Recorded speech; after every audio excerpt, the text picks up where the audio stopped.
Hello students, YouTube के channel management with DP Singh में आप सभी का स्वागत है। आज अपने प्रिंसिपल ऑफ मैनेजमेंट में मैनेजमेंट एज ए प्रोफेशन, प्रबंध एक पेशा है, इस पर चर्चा करेंगे, इसे समझने का प्रयास करेंगे। तो आइए स्टूडेंट्स, सबसे पहले देखते हैं व्हाट इज़ प्रोफेशन। पेशा क्या है, कौन कौन से कार्य पेशे के अंतर्गत आते हैं, कौन पेशेवर व्यक्ति होते हैं, इसको समझने का प्रयास करते हैं। स्टूडेंट्स, जैसे डॉक्टर है, वकील है, चार्टर्ड अकाउंटेंट है, या हम कह दें प्रबंध सलाहकार है, तो या अध्यापक है, ये सभी पेशेवर व्यक्तियों के अंतर्गत आते हैं। पेशे से हमारा तात्पर्य, हम ये कह दें कि उन समस्त मानवीय क्रियाओं को पेशे के अंतर्गत सम्मिलित किया जाता है करने के लिए विशेष ज्ञान और निश्चित योग्यता की आवश्यकता होती है। अर्थात ऐसी क्रियाएं जिनको करने के लिए हमें एक विशेष ज्ञान चाहिए और निश्चित योग्यता चाहिए।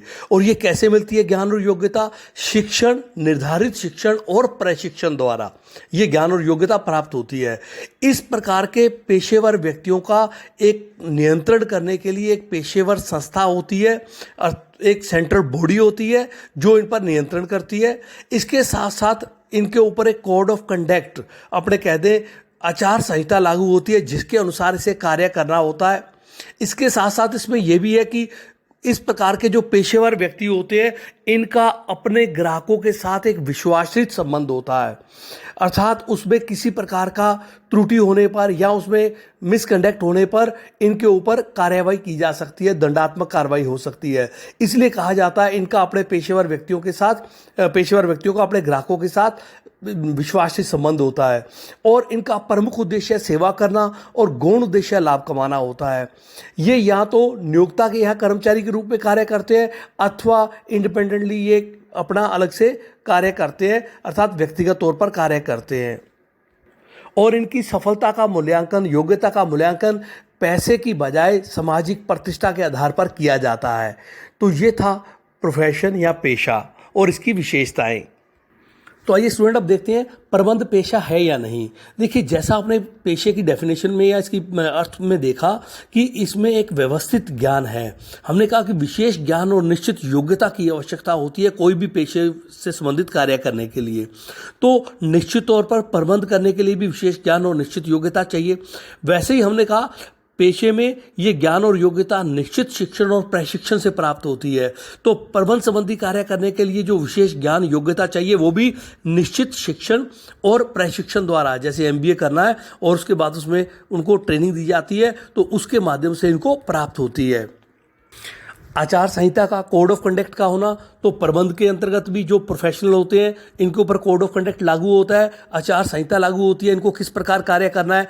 इसी प्रकार हम ये कह दें कि इन पर कंट्रोल करने के लिए एक संस्था बनाई जाती है जो इस पर कंट्रोल करती है। तो ऐसा ही जो एमबीए या मैनेजमेंट के व्यक्ति होते हैं उन पर कंट्रोल करने के लिए इंडिया लेवल पर संस्था बनी हुई है जो इन पर नियंत्रित करती है।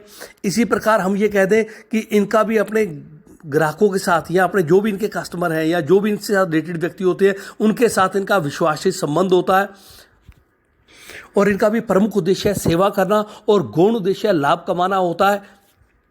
और ये भी अपने यहाँ नियोक्ता के यहाँ, एम्प्लॉयर के यहाँ या तो सर्विस करते हैं या प्रबंध सलाहकार के रूप में, जैसे वकील, एडवोकेट कार्य करते हैं वैसे कार्य करते हैं। तो इस प्रकार स्टूडेंट्स, हम ये कहें कि एमबीए है, सीए है, सीएस है, आईसीडब्ल्यू है या एडवोकेट्स हैं, डॉक्टर्स हैं, तो ये सभी पेशेवर व्यक्तियों की श्रेणी में आते हैं। तो उसी प्रकार से हम कह दें एमबीए जो है, सीए है या सीएस है, ये सभी पेशेवर व्यक्तियों की श्रेणी में इनको रखा जाता है।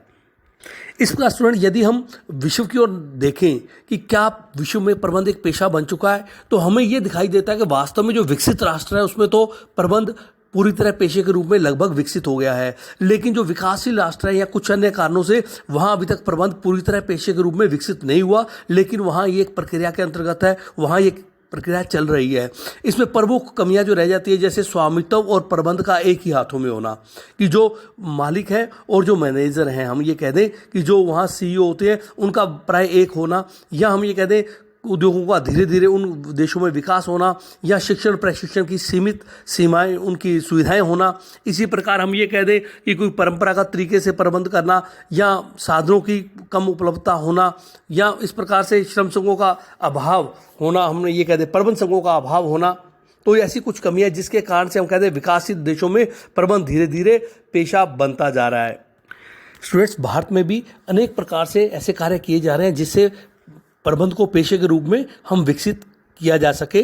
इसमें जैसे अपने कह दें अनेक संघों की स्थापना की जा रही है, ऑल इंडिया मैनेजमेंट एसोसिएशन स्थापित किया गया है, इसी प्रकार एसोसिएशन ऑफ इंडस्ट्रियल मैनेजमेंट इसको बनाया गया है।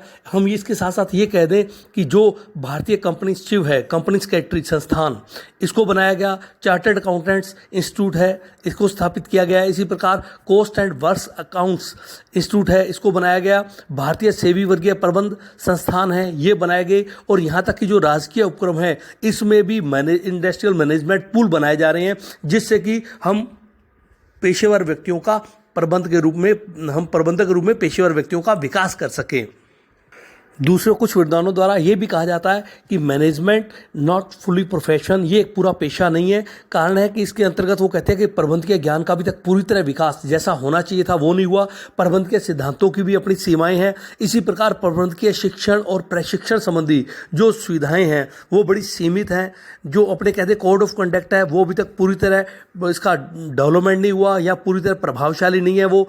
इसी प्रकार ये कहते हैं कि औपचारिक शिक्षा अभी तक पूरी तरह, इसकी जो फॉर्मल एजुकेशन है वो पूरी तरह अभी कंपलसरी नहीं की गई है। इसके प्रवेश और अन्य प्रकार के जो प्रशिक्षण संबंधी नियम और नीतियां वो काफ़ी स्थिल हैं या अपने कहते हैं ढीली हैं। इसके साथ साथ इसमें यह भी कहा जाता है कि ग्राहकों को इसको पहचानना अभी कठिन है। और औपचारिक संघों की भी ये कहा जाता है इसमें कमी है कि वास्तव में जो संघ होने चाहिए वो पूरी तरह उतने, उनके कोड ऑफ कंडक्ट उतने हार्ड नहीं है और उसकी सदस्यता भी पूरी तरह उतनी जैसी विकसित राष्ट्रों में है वैसा यहाँ कुछ दिखाई नहीं देता। और इसके साथ साथ ये भी इसकी कमी बताई जाती है कि इसकी लाभ की कुशलता का जो मापदंड है वो भी वास्तव में पूरी तरह अभी तक फिक्स नहीं हुआ। तो ऐसी कुछ कमियों के कारण से ये कहा जाता है कि प्रबंध जो है वो भारत में अभी तक पूरी तरह पेशे के रूप में विकसित नहीं हो पाया। ये बाल्यावस्था में है या धीरे धीरे हो रहा है। धन्यवाद।